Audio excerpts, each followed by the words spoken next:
In 1959, 9 skilled hikers tore their way out of their tent in the middle of a frozen night and ran barefoot into the wilderness. Days later, they were found dead under horrifying and unexplained conditions. What could terrify experienced explorers enough to abandon safety and choose certain death? This is the mystery of the Dyatlov Pass incident. February 1959, the Ural Mountains, Soviet Russia.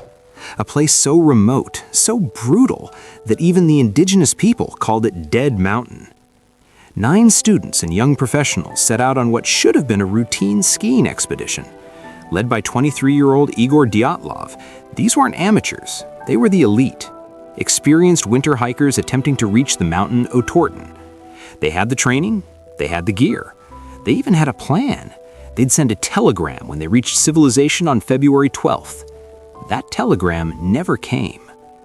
On February 1st, they pitched their tent on the slopes of Kholat Syakhl. By morning, something had gone so catastrophically wrong that it would spark one of history's most disturbing unsolved mysteries.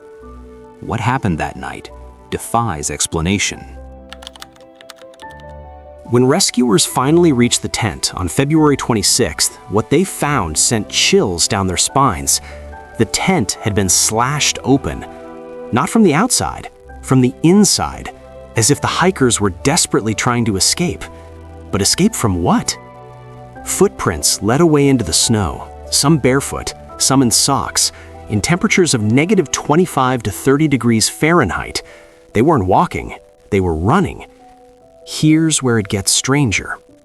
The first 2 bodies were found beneath the cedar tree nearly a mile from the tent, barefoot, wearing only underwear, frozen solid. Branches above them had been broken off, like they'd climbed the tree to look back at something. But look at what?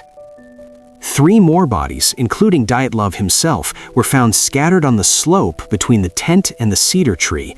They appeared to be trying to crawl back to the tent. They died from hypothermia. But the final 4?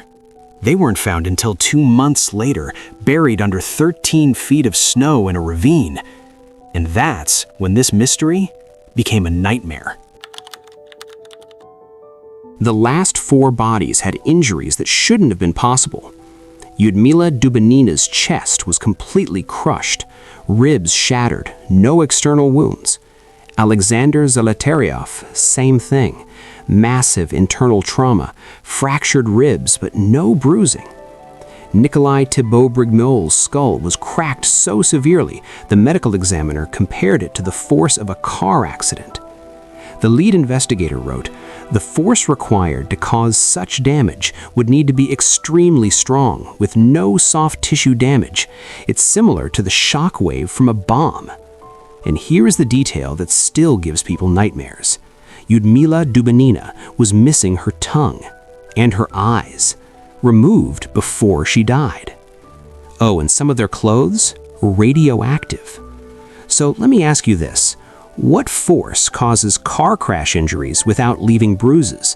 What makes experienced hikers flee into deadly cold wearing almost nothing? And what were they so terrified of?